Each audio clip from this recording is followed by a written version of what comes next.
Hello students, let's continue our lesson. A triumph of surgery. I tried to sound sphere. Now I really mean this. If you don't cut his food right down and give him more exercise, he's going to be really ill. You must harden your heart and keep him on a very strict diet. अब doctor जो है, आपने पहले पढ़ा था class में कि Mrs पेम्फ्रे जो है उसको ओवर ईटिंग करा रही हैं ट्रिकी को, जो उनका डॉग है, और उसकी हालत बहुत ज़्यादा ख़राब हो चुकी है और डॉक्टर उसको एडवाइस कर रहे हैं कि आपको इसको बिल्कुल स्ट्रिक्ट डाइट पे रखना पड़ेगा, इसको एक्सरसाइज करानी पड़ेगी और थोड़ा सा अपने दिल को भी मजबूत करना पड़ेगा, उसको मीठा वगैरह ये सब नहीं देना है. Mrs Pumphrey wrung his hands. Oh, I will, Mr. Harriet. I'm sure you are right, but it is difficult, so very difficult.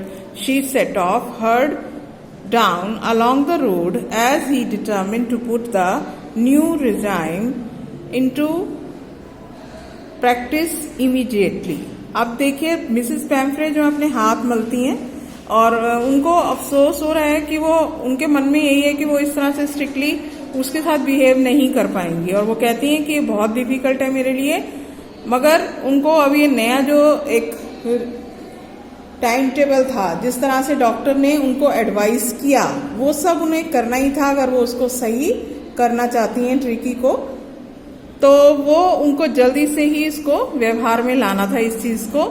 I watch their progress with growing concern. Tricki was tottering along in his little tweed coat. He had a whole wardrobe of these coats, and for cold weather and a raincoat for wet days, and as he struggled on, drooping in his harness, I thought I wouldn't be long before I heard from Mrs. Pemfrey. अब वो देख रहे थे कि किस तरह से वो ग्रो कर रहा है, कैसे उसकी प्रोग्रेस हो रही है ट्रिकी की, और वो जो था लड़खड़ाते हुए चल रहा था और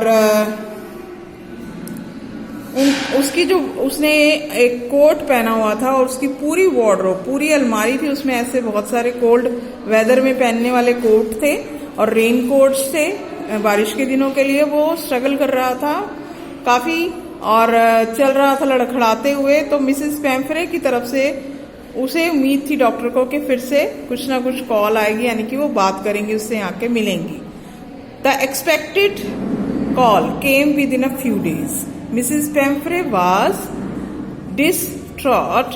Mrs Tricki would eat nothing, refused even his favorite dishes, and besides he had bouts of vomiting. He spent all his time lying on a rug, panting, didn't want to go for walks, didn't want to go do anything, and I had made my plans in advance. The only way was to get Ricky out of the house for a period. I suggested that he be hospitalized for about a fortnight to kept under observation. अब देखिए, अब कुछ दिन में ही वो call आ गई Mrs पेम्फ्रे ने. कुछ ही दिनों में जब कॉल आई, मिसेस पेम्फ्रे ने बताया ट्रिकी की हालत के बारे में कि कुछ खा नहीं रहा है, अपनी जो फेवरेट डिशेज हैं जिन्हें वो कभी मना भी नहीं करता था उनको भी रिफ्यूज कर रहा है, वो भी नहीं खा रहा है और उसको बार बार जो है वॉमिटिंग हो रही है और वो काफी समय जो है अपना बस ऐसे ही पड़ा रहता है, हांफता रहता है अपने कालीन पर पड़े पड़े और चल भी नहीं पा रहा है ठीक से, कुछ नहीं कर रहा है वो. और मैंने पहले से ही, डॉक्टर सोच रहे हैं कि उन्होंने पहले से ही प्लान बना रखा था कि ट्रिकी को हॉस्पिटल में एडमिट करना चाहिए कुछ समय के लिए. उनको घर से बाहर निकालना चाहते थे वो, ताकि वो 15 दिन तक, उन्होंने कहा कि मैं उसको अपनी ऑब्जर्वेशन में रखना चाहूंगा, उसको अपनी देख रेख में रखना चाहूंगा. The poor lady almost swooned. She was sure would pine and die if he didn't see her every day. अब जो पुअर लेडी किसके लिए आया? मिसेस पेम्फ्रे के लिए. वो एकदम से क्या थी, सैड हो गई और उनको ऐसे लग रहा था जैसे कि मूर्छित सी हो गई, बेहोश सी हो गई, जैसे कि उनको वो बिल्कुल उसकी बिना नहीं रह पाती थी, उसको अगर वो रोज ना देखे तो. But I took a firm line, मैंने उनको एक कहा, Tricki was very ill and this was the only way to save him. कहते ट्रिकी बहुत बीमार है, उसको बचाने का यही एक बस तरीका है। I thought it best to take him without delay. मैं सोचता हूं कि ये सबसे बढ़िया रहेगा उसे बिना देर किए हुए लाया जाए। And followed Mrs Pumphrey's wailings, I marched out to the car carrying the little dog wrapped in blanket।